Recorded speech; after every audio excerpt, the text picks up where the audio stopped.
sommes lundi 25 mai. Il y a 2 semaines, le lundi 11 mai, je décidais de mener une grève de la faim et une mobilisation devant cet hôpital.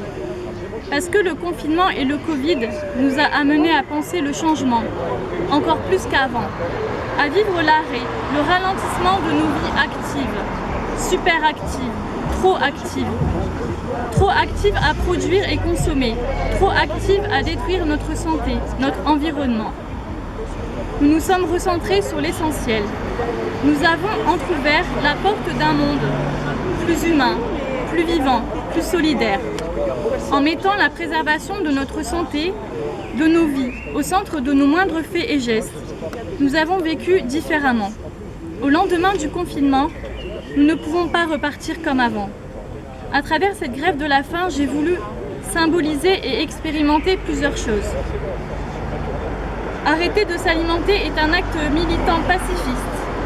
À travers mon corps, j'ai souhaité agir pour interpeller les pouvoirs publics sur leur responsabilité à prendre des décisions et surtout à agir maintenant pour la préservation du droit à chacun de vivre dans une société garantissant de répondre aux besoins vitaux de chacun, sans compromettre la capacité des générations futures et des autres peuples à satisfaire leurs besoins.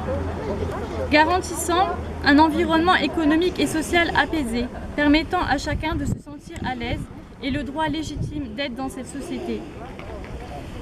Agir pour une société qui place le vivant et le vivre ensemble au centre de tout et non la recherche de profit économique. J'ai souhaité inviter aussi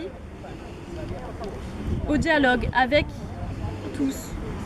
S'arrêter de s'alimenter, c'est expérimenter la vie en puisant dans ses propres ressources, en faisant avec ce dont on dispose, avant d'aller chercher à l'extérieur de soi, dans l'alimentation, l'énergie vitale nécessaire au corps. C'est se questionner sur la différence entre nos besoins et nos envies. C'est se rendre compte qu'avec moins, on peut ne pas manquer. C'est ne plus avoir peur d'expérimenter pour connaître le fonctionnement de son corps.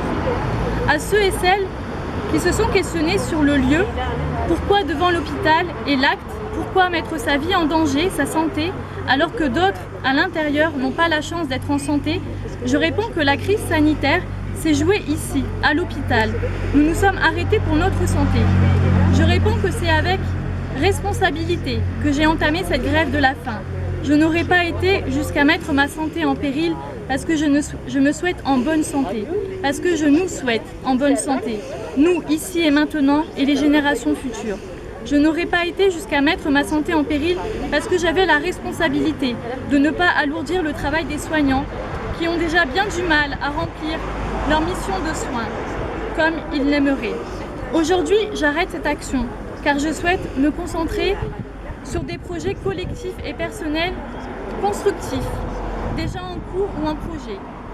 Ici, à Dunkerque, notre épicerie participative, La Source, qui crée le monde que nous voulons maintenant, sans attendre que le changement vienne d'ailleurs, mais pensant bien que c'est de nous-mêmes que le changement viendra.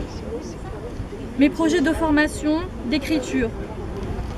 De la part des acteurs publics, j'ai reçu la visite de membres de la municipalité de Rosendal et j'attends toujours l'appel de M. Vergrit.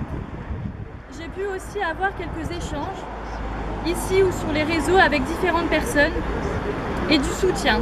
Et pour cela, je vous remercie.